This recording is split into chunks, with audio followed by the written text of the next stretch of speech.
Greetings, dear ones. I'm Kryon of Magnetic Service. Dear ones, you are in a different part of the continent or your family or your group or even of the planet. Sometimes a city will have collected together as a population and you wouldn't know it, but it's connected to another city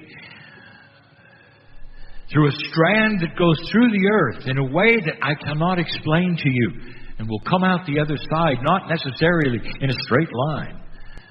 And there will be a confluence of consciousness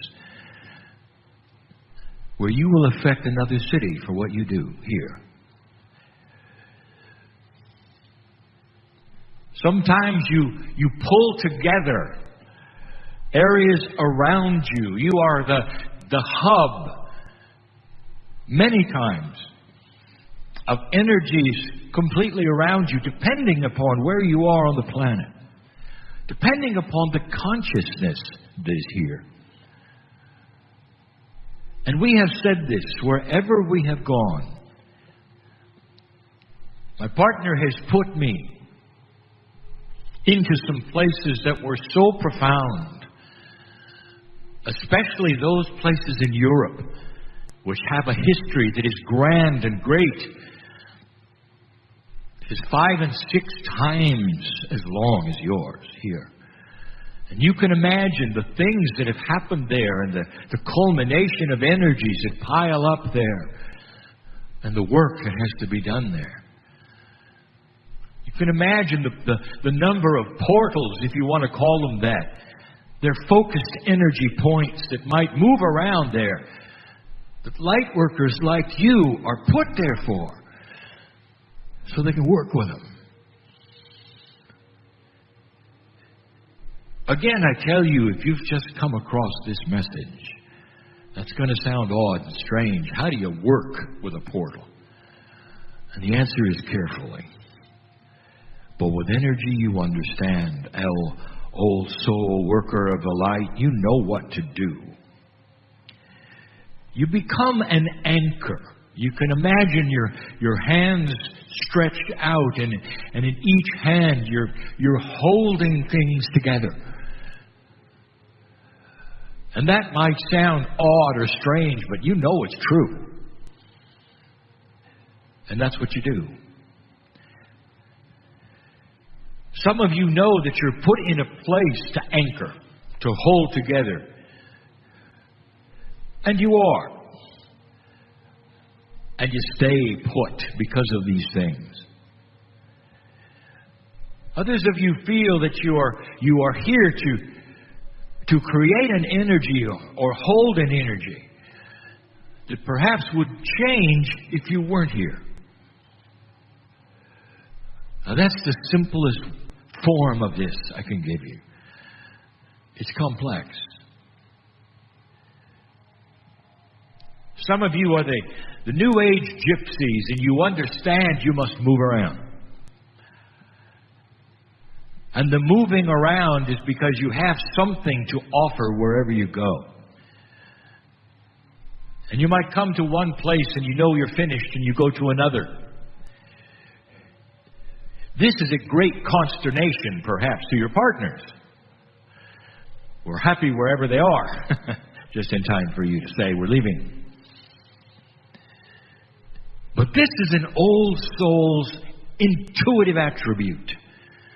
It borders on mastery, that of knowing what you're doing, why you're here. In the audience, there are channelers, there are healers, there are readers. But you all are what I'll call creative energy. You're all creative, all of you. Creatives are a special breed. Old souls, not all of you, understand this. Some old souls are very linear because they must be in order to fit in with the rest of the earth. And your part in all of this is to carry that which is beautiful and practical and lovely to your workplace, to your children, to those around you who perhaps would never be in a meeting like this. And you wouldn't understand holding energy for the planet. You'd understand creating a loving energy in your workplace. You might be concentrated on 5 people or 10 people for most of your life. And you will affect them, dear ones. And then there are others that feel the burden of thousands.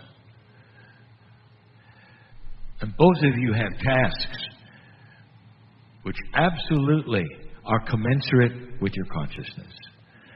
And that means that you're never given a metaphysical task that is beyond that which there would be the desire of who you are. I want to take you for a moment to the consciousness of an artist. Let's make it a painter or a composer or a sculptor or a writer. And they all have something in common. They're creatives. And I want to tell you what their process is. And some of you will relate to this, listening or hear. And here is the process. It takes several hours, sometimes, to work your way into a pure creative energy. Let's say you're a composer or a writer. This is very common because there are more of you than sculptors and painters. And you get to that place and in comes the flow. And boy, can you feel it. Now, at that moment, at that second, you know what's happening. And you're flowing with it. I'll tell you something that I know that no one would know unless they were standing there, observing there. Sometimes you're laughing because it feels so good. There's joy in the flow, and you're writing and you're composing, and you know it. And in comes the magic of the intuition. And you go, and sometimes hours will go by, and you're not aware. You're just going. Sometimes you'll miss a meal, or 2 or 3. Sometimes a day will go by. And if there's no one to interrupt you, you'll stay in that place, and out will flow, and out will come beauty. What's the worst thing that could happen during that time? And the answer is the phone rings. Or someone comes into the room. Because that's where you want to be alone. But at some level, you know you're not alone. You're not alone at all. There is something with you that supports you. And in that support, dear ones, there's not anger or seriousness. There's joy. Because you're in the flow. Now that's a creative human. It has nothing to do necessarily with being a channeler or being a healer. And yet it does, because they are channeling their work. A writer, a painter, a sculptor, a poet. They're all channeling their work. And if you stop and you analyze and ask any of them intellectually, what truly is happening when you're in that state? Every single one of them will tell you it's a state where I receive things that are not my own. They come from somewhere else. Some of the most beautiful melodies that will stick with you for life have come from that place. From composers both alive and passed over that will come back and come back, both in classical and popular music, channeled. And when you sing them to yourselves, you'll feel a little bit of that peace and the joy, won't you? It soothes your soul to hear them over and over, doesn't it? That's the power of channeling.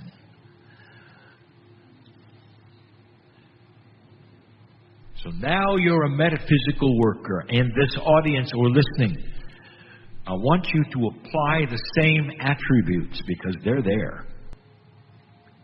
You get to a certain place in that creativeness that is your own.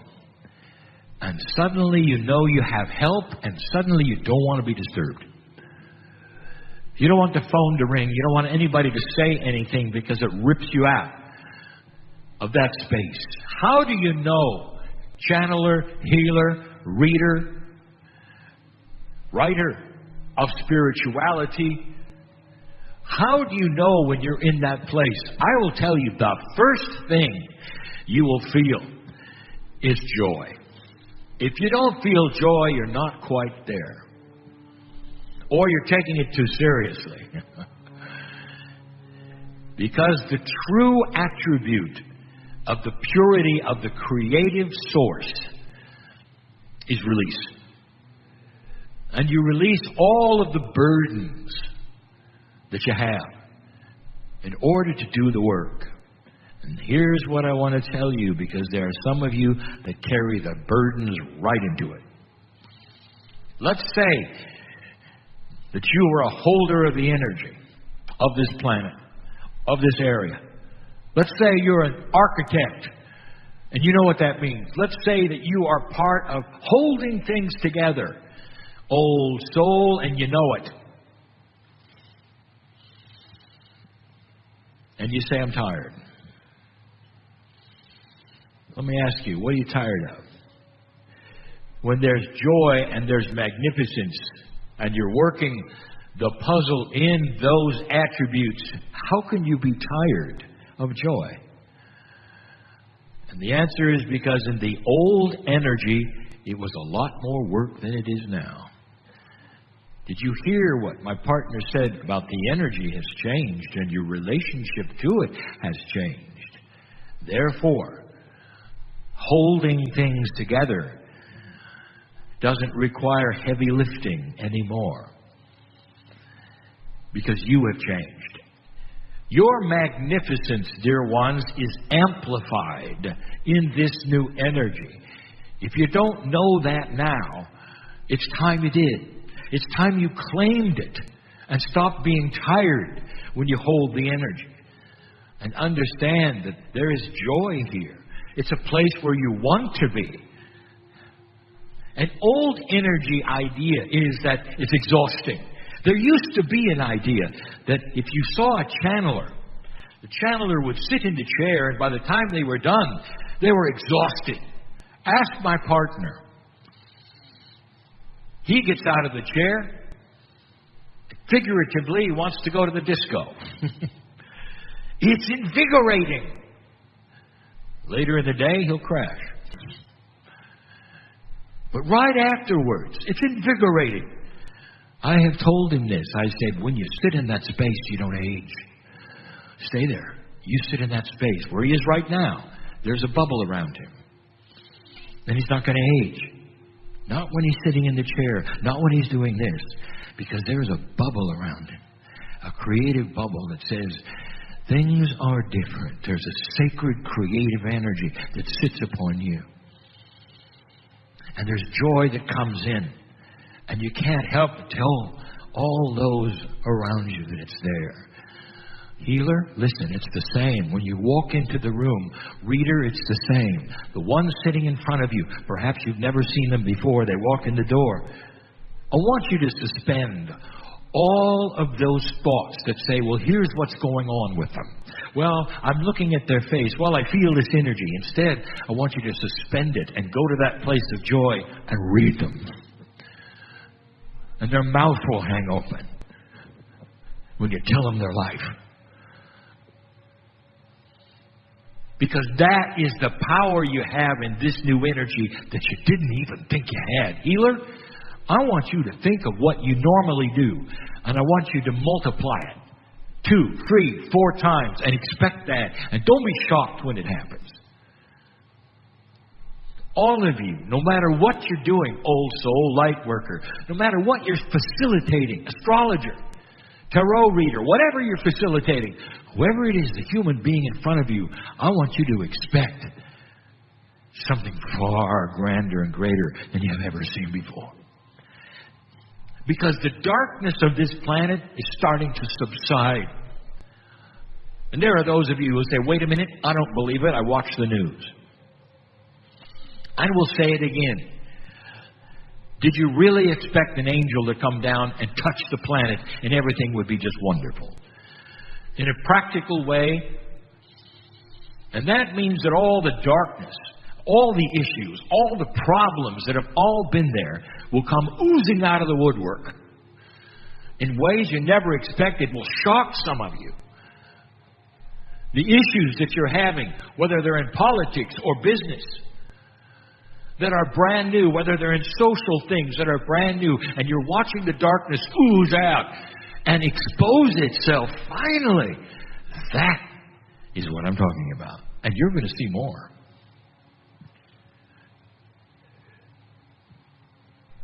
Certain systems are broken. And you're realizing that. They're not working like the design was in another energy. They're not. You've got to redesign them. Some of them have to almost completely break before you can fix them. And some of them, you'll catch them in time. But that's what this reboot is about. Meanwhile, if you're a light worker, if you're a healer, if you're a channeler, all that you are will start to enhance. And some of you will start to ask questions. What's happening? I told you this before. Isn't it odd that when things change, especially spiritually, the first thing a human does is say, what did I do wrong? You realize, don't you, that's built in. Change, especially spiritual change, often comes with an attribute that will poke the self-worth of an individual into a place where they'll say, I'm not really certain I'm doing it right anymore because it's changed. We told you before that it's like the radio station you were tuned into. The spiritual station has gone to a higher frequency, but your receiver hasn't. And the idea is find the new station. And there'll be many of you who say, well, how do I do that? And it's so simple. Ask where it went. And say, dear Spirit, I want the new station. I'm standing ready with all the talents of an old soul. Show it to me. And it won't be long before it tunes itself in. But you got to be ready for change. You can't say, well, tune me to the new station and keep everything the same. But you do, don't you? Human nature does not accept or want or like or realize change. Not really. And so this is the plea to those in the audience, to the old soul, to anyone listening to this who is a worker. Open yourself up to things you don't expect. And don't cling to what always worked. Expect more. There's two people sitting in front of me right now that have a project that you're thinking about doing. And there's worry. Will it work? Will it not work? One of you tried it before and it failed. My message to you two, go for it. And you will find an energy open up that you didn't expect because it's time, dear ones. The path has been greased with the darkness starting to diminish. The light is coming on. Projects now will succeed where they didn't before on an individual basis. Things are different. Things are different. This message I've given before, and I'll give it again. I'll give it again and again. Because so many have to hear it, who have come into this planet, who are now realizing why they're here and what's happening to them. Blessed is that human being who wakes up to the magnificence of who they are and what's possible in the joy and the love of God at this time on the planet. And so it is.